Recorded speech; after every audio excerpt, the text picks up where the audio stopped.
اگر آپ اپنے کسی مریض کا کسی روحانی معالج سے علاج کروا رہے ہیں تو دیکھیں ان 18 علامات میں سے کوئی علامت آپ کے علاج کرنے والے معالج میں پائی تو نہیں جاتی۔ اگر ایک بھی علامت آپ کا جو روحانی علاج کر رہا ہے اس معالج میں پائی جاتی ہے، فوری اس سے علاج کروانا بند کر دیں۔ علاج کے نام پر آپ ٹریپ ہو سکتے ہیں، علاج کے نام پر آپ پر جادو ہو سکتا ہے، علاج کے نام پر آپ نفسیاتی مریض بن سکتے ہیں، علاج کے نام پر آپ کو مس گائیڈ کیا جا سکتا ہے۔ یہ 18 علامات میں شارٹ بتاتا ہوں، ان میں سے ایک بھی علامت آپ کے روحانی علاج کرنے والے میں پائی جاتی ہے تو آپ فوری اپنا علاج بند کروائیں۔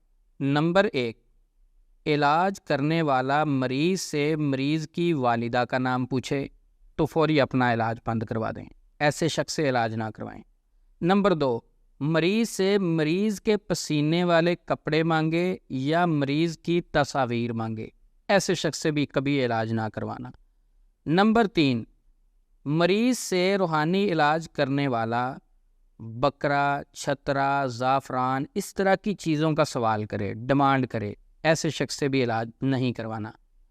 نمبر 4، دم کرنے والا اونچی آواز میں دم نہ کرے، یعنی قرآن پاک پڑھ رہا ہے تو اس کو کیا مسئلہ اونچی آواز میں پڑھے، یا ایسے کلمات پڑھ کر دم کرے جو سمجھ میں نہیں آ رہا ہے، یعنی وہ پتہ نہیں کیا الفاظ مکس کر رہا ہے، عجیب و غریب، اس کی سمجھ ہی نہیں آ رہی، تو ایسے شخص سے بھی فوری اپنا روحانی علاج بند کروا دیں، کیونکہ وہ غیر شرعی طریقے سے علاج کر رہا ہے۔ اگر وہ قرآن سے دم کر رہا ہے تو اس کو اونچی آواز میں قرآن پاک پڑھنا چاہیے۔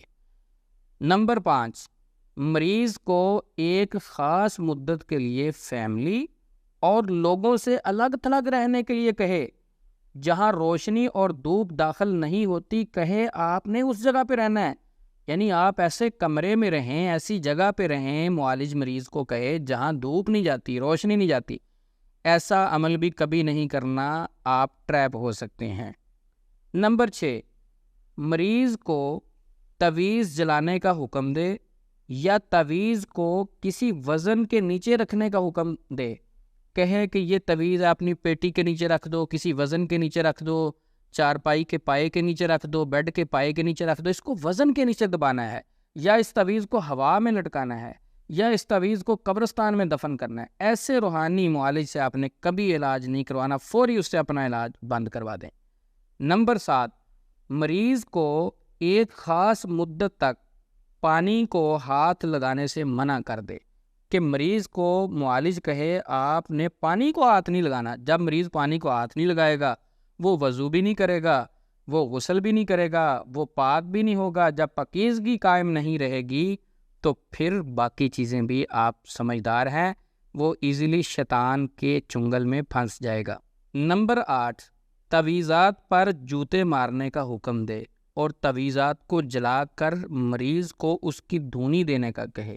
مثلاً وہ کہے کہ یہ تعویذ ہے، اس پر صبح اٹھ کر 7 جوتے مارنے ہیں، تو ایسی بات بھی روحانی معالج کی نہیں ماننی۔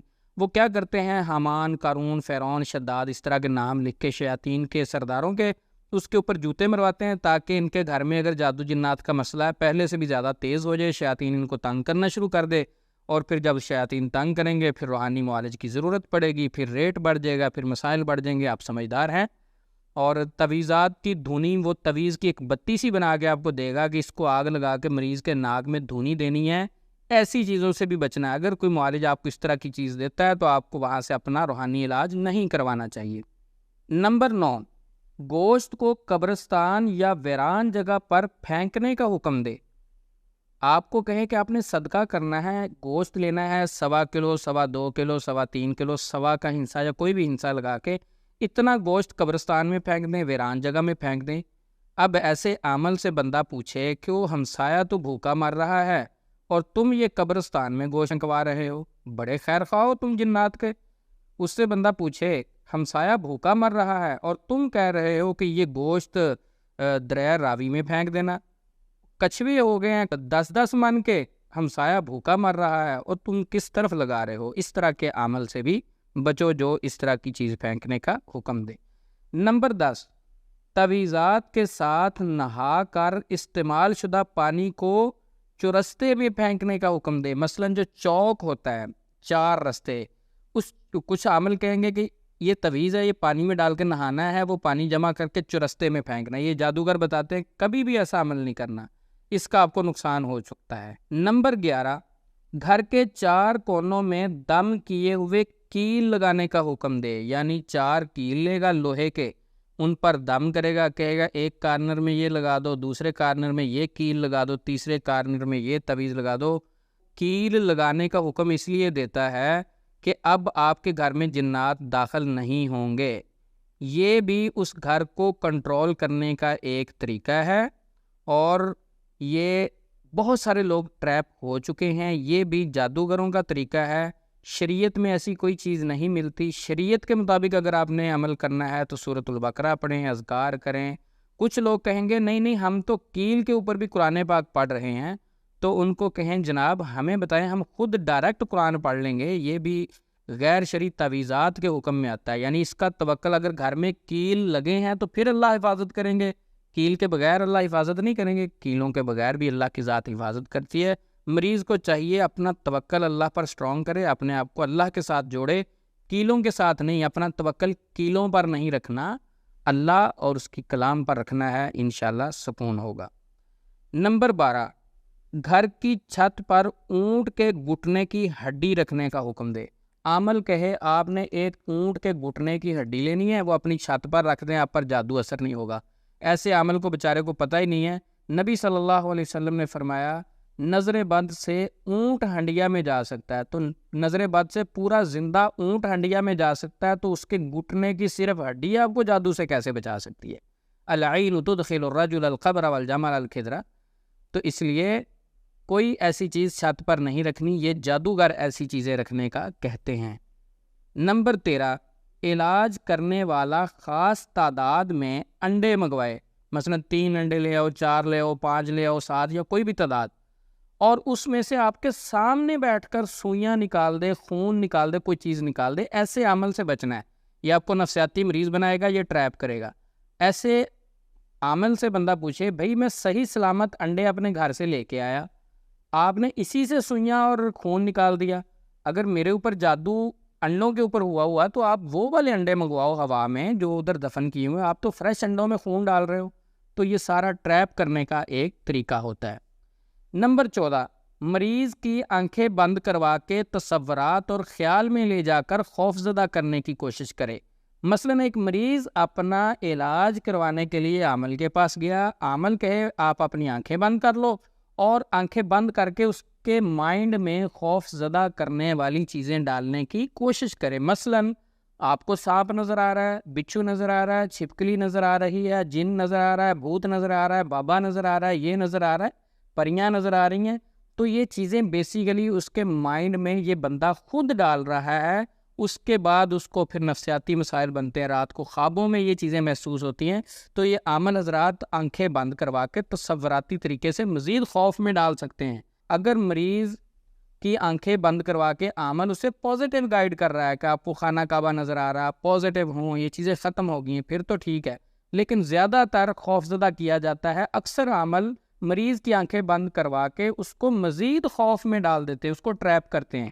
تو جو عامل کہے مریض آنکھیں بند کر لے اور اس سے خوف زدہ کرنے والی باتیں سٹارٹ کرے، فوری اس سے اپنا علاج بند کروائیں، آپ کا مریض نفسیاتی مسائل کا شکار ہو جائے گا۔ نمبر 15، نابالغ بچے کی آنکھیں بند کروا کے اس کے ذریعے سے مریض کا علاج کرے۔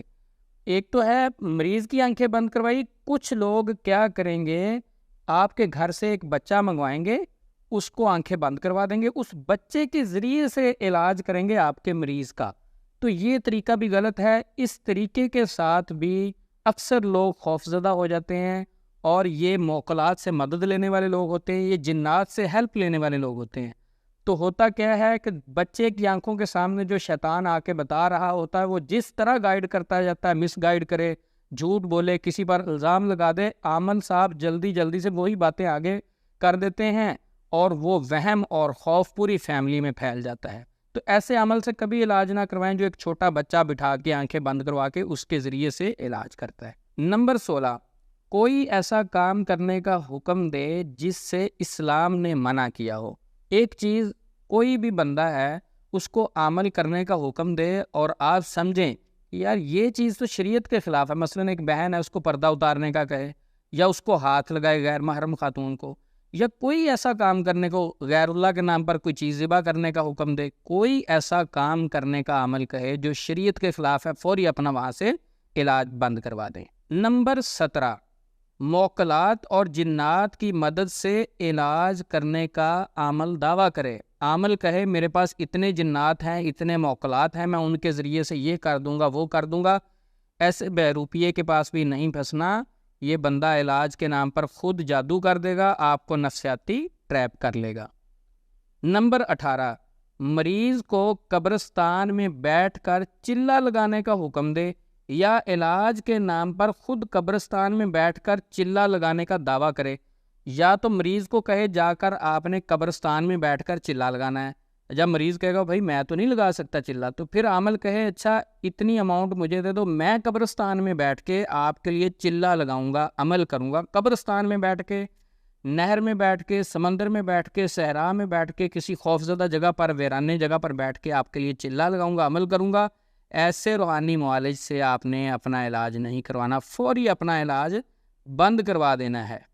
اگر آپ کسی روحانی معالج سے اپنا علاج کروا رہے ہیں، ان 18 علامات میں سے ایک علامت بھی آپ کے معالج میں، آپ کے علاج کرنے والے میں پائی جاتی ہے، فوری اس سے بچ جائیں، فوری اس سے بچ جائیں۔ آپ کسی نہ کسی مصیبت اور پریشانی کا ضرور شکار ہوں گے۔ وہ نفسیاتی مسائل ہو سکتے ہیں، وہی شخص آپ پر جادو کر سکتا ہے، آپ کو ٹریپ کر سکتا ہے، آپ کو کسی غلط لائن پہ لے کے جا سکتا ہے، شریعت سے دور کر سکتا ہے، کیونکہ ان 18 کی 18 چیزوں کا اسلام سے، شریعت سے کوئی تعلق نہیں۔ یہ لوگ تجربے پر ڈالتے ہیں کہ ہاں اسلام میں یہ چیز نہیں، یہ ہمارے تجربات ہیں۔ جو تجربات ہوتے ہیں اگر وہ بھی غیر شرعی ہوں تو اس سے بھی بچنا چاہیے، اگر وہ ہمیں شریعت سے دور لے کے جا سکتے ہیں اس سے بچنا چاہیے۔ تیسرا، ان سے بندہ پوچھے بھائی یہ تجربات جو ہیں ان کی اتھینٹکسٹی آپ کے پاس کیا ہے؟ ہر عمل کا اپنا تجربہ ہے، کوئی کہے گا میرا یہ تجربہ، دوسرا عمل کہے گا میرا یہ تجربہ، تیسرا عمل کہے گا میرا۔ ان کے تجربات پر نہ چلیں، شریعت کے مطابق چلیں، نبی صلی اللہ علیہ وسلم کے بتائے ہوئے طریقے کے مطابق چلیں، بہت سارے فتنوں سے، مسائل سے آپ بچ جائیں گے۔ امید ہے کہ ہمارا میسج آپ کو اچھا لگا ہوگا۔